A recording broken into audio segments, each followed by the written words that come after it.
everybody, welcome to Aurora Graphics. My name's Grant Dorsey, and this week I think we're going to go ahead and get into how to make a flaming pile of skulls. This image here is the pile of skulls off of our Skulls DVD, and this here is the bonus side flame off of the Firestorm disc that we made. The Firestorm was actually created, we hand painted all those flames, but in order to create the transparent TIFF flames with no background, we actually had to set a bunch of fires and take pictures of it to see exactly what this should look like. And so we tried a lot of different types of fuel and things like that, and by the time we got done making all the flames, we decided we might as well just include the photographs on the disc. So you get these bonus actual pictures of fire as well as the hand painted ones on the Firestorm disc. So in order to create this, what we're going to do first is come in here, and there's a copyright logo on this pile of skulls. We need to get rid of that first, because if it's still there, when we go to tile them out, it'll be all over the place in the wrap, and it'll be difficult to see because it's such a small little circle C compared to the rest of the image. So we'll just click and drag this over into our template here, and you can see it's way bigger than that truck. And this truck is at full scale, at 72 dpi, or close to full scale. And if you notice, the black in here isn't super rich. And if we go to our levels tool, which is under image adjustments levels, sorry, I just clicked Control L. I'm used to using the hotkeys to get to it. But you can see we don't have pure white here, and we don't have pure black.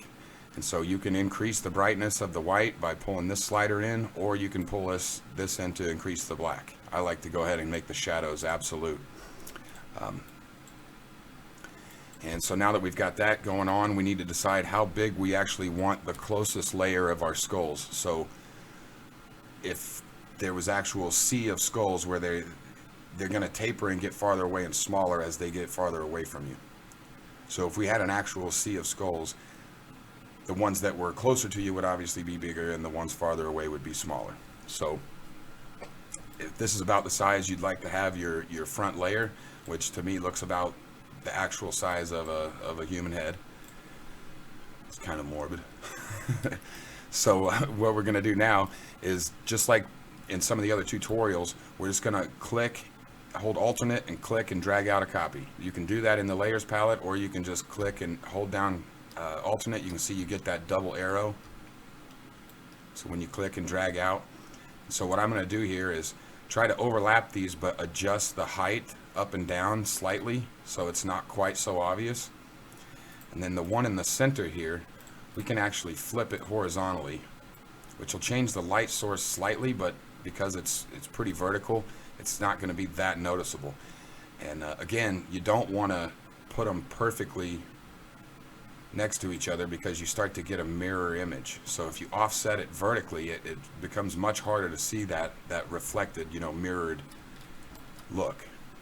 So we're just going to keep coming back in here. If you turn on your auto select while you've got the move tool here, you can actually just hold alternate and it'll automatically click and grab whichever layer you want, so you can alternate between these like so.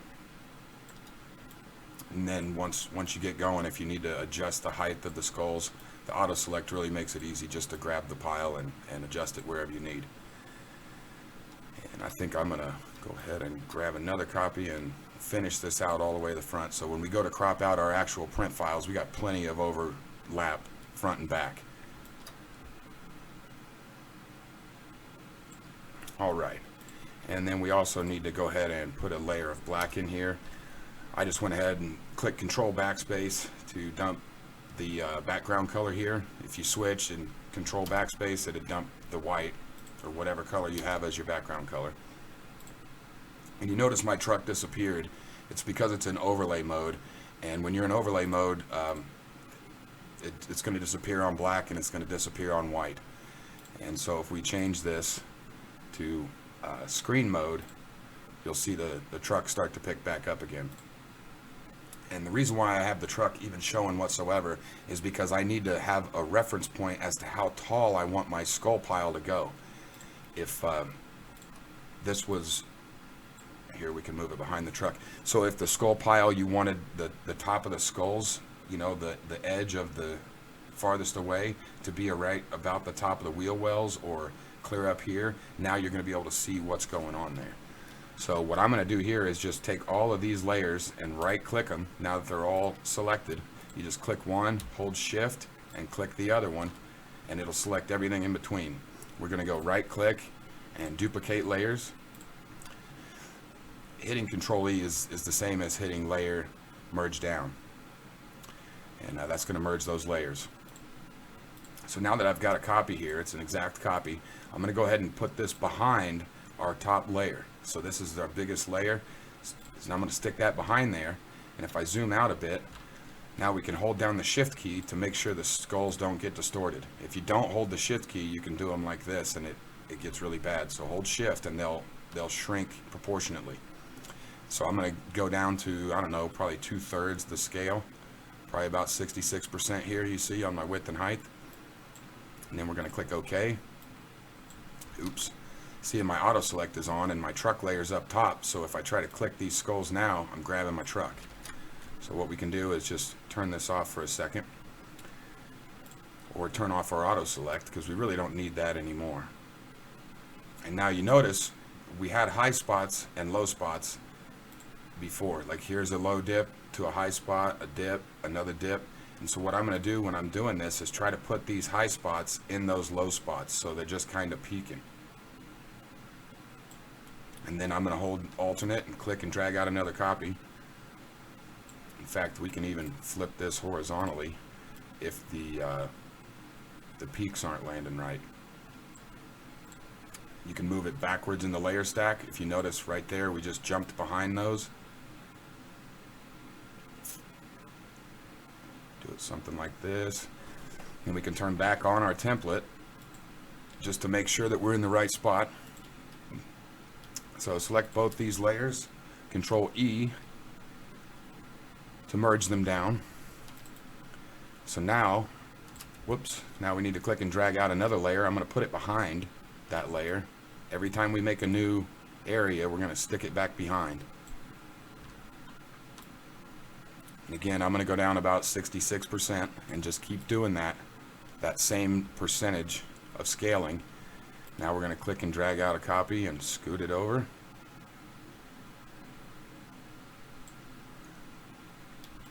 And then merge those two layers together. And then we're going to duplicate that layer. So now we've got another copy. It's exactly the same. And we're going to go down to that 66% again. We're close to it.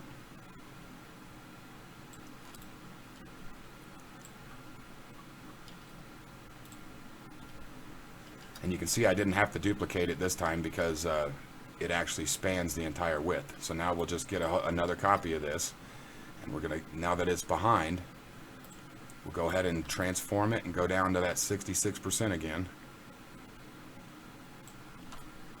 Click OK. Might want to check our template now. We're about to the top of the wheel wells here. This is looking pretty good to me. Get it to just barely peek up back there because they're going to get harder and harder to see. And then here in a second we're going to fade the light out so that you can't really see them back there very well at all. Okay, so let me zoom in here so you can kind of see what we got going on. So there's our pile. Now what we need to do is either merge all these together if you're confident about what you've got going on here, and I am, so I'm just going to go ahead and merge these. So I'll select the bottom one, hold shift, click the top one, and now we've got them all. Hit Control E to merge them. Also under layer, merge down. Same thing. If I click that now, layer, merge down, watch all my skulls in the layers palette here will merge down to the black layer. See that? And we don't want that. So make sure you keep your black layer and your skull layer separate. Alright, so now what we need to do is get a gradient here, and if you notice, this one fades from white to nothing, and it actually is going to fade from whatever color you have here. So if we change this to red, it'll fade from red to nothing. What we actually want though is for it to fade to black. And just so you can see what my gradient's going to do here, I'm going to turn that black layer off. But what we want is for the gradient to end up right in this area. So you can see how much darker everything's getting back in there. And if we turn on our black layer again, you can see what's happening. Now, whoops, I accidentally put that gradient on the skull layer, and we don't want that either. So what we're going to do is make a new layer, get our gradient tool back out. And this doesn't really matter where you actually stick the gradient or how big you make the gradient, because once you get this going, you can actually grab this and shrink it and move it down and make it do whatever you want it to do. So we'll turn our black layer back on, and I don't think that's quite dark enough in the back. So what I want to do is take my gradient, and you can either grab it like this and just transform it down. You can rotate it a bit. If you hold shift and alternate, we could put this center here. If I hold shift and alternate, it'll stretch my gradient in both directions at the same time, and so you can make your fade longer, or you can come together with it and make your fade shorter. See that?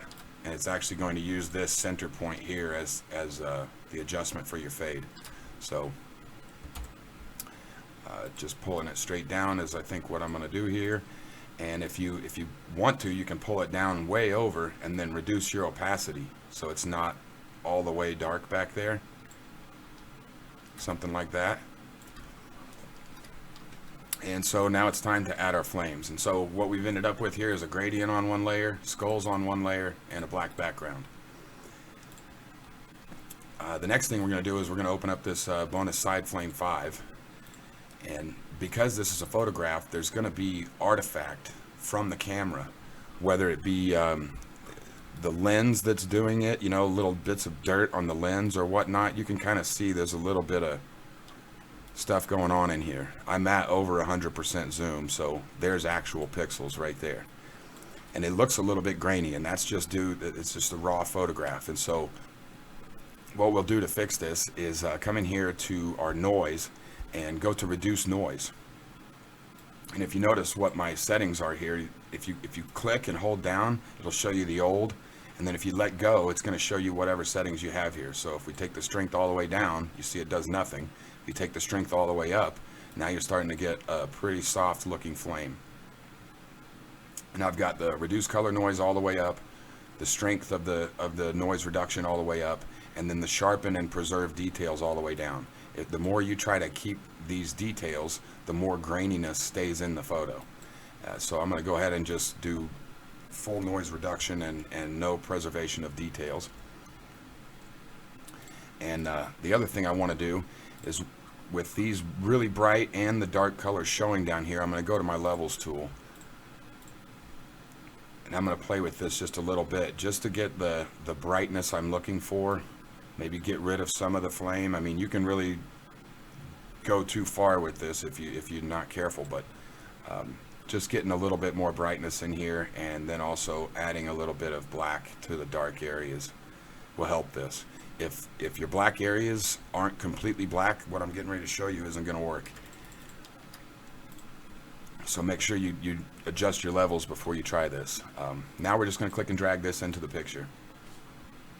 We can go ahead and turn our truck back on, and then rotate this to some angle that you'd like. If you're looking to make the flames go down the side of the truck, like up the front and over the hood, on the front of the file, you keep your flames straight up, and on the side, you'd angle it. So the first thing we got to do, though, is to either take a soft eraser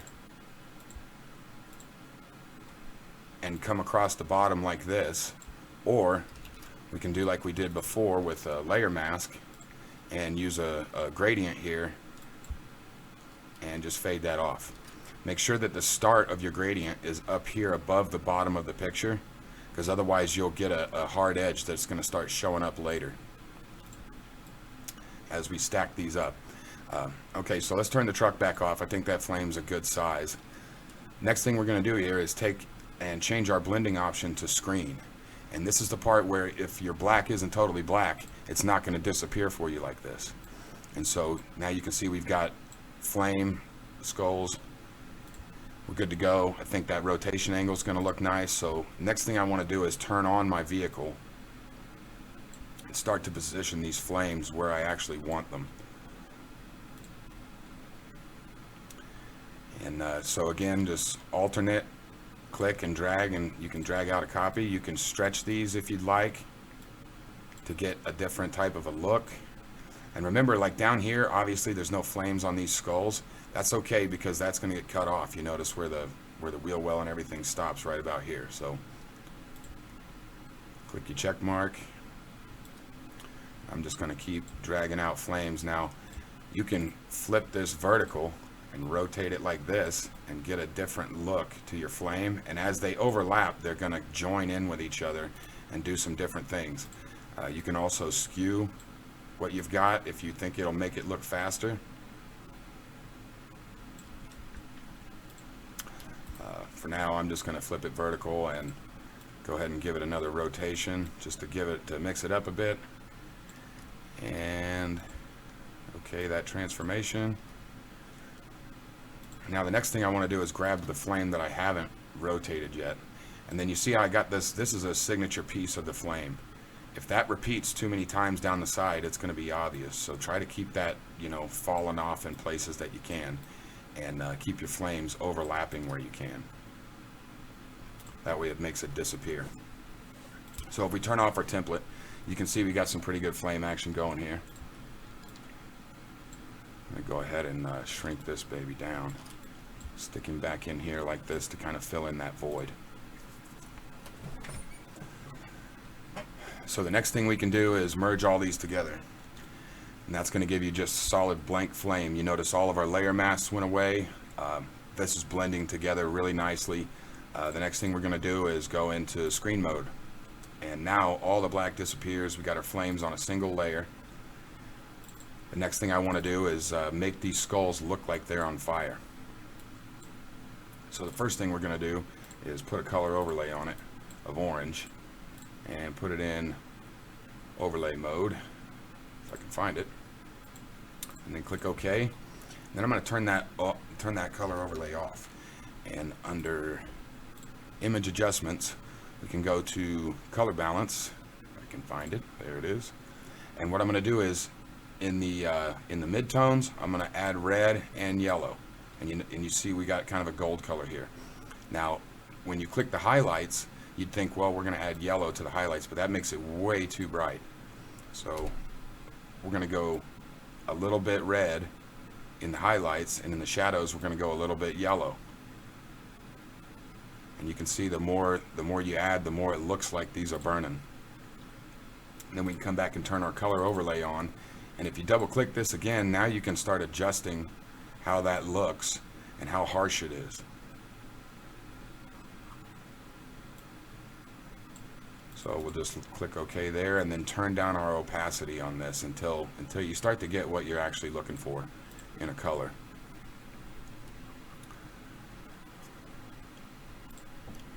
And this can also be duplicated if you needed more flames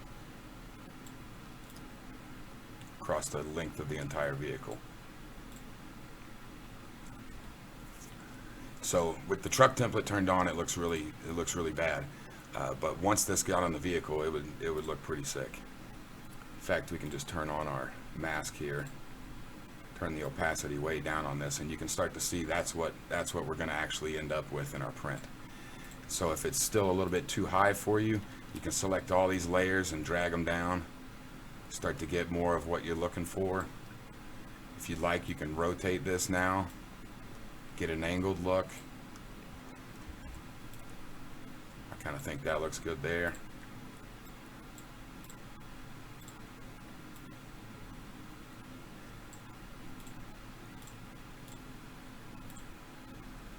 So that about does it for this one. Thanks again for joining us, and we'll see you next time.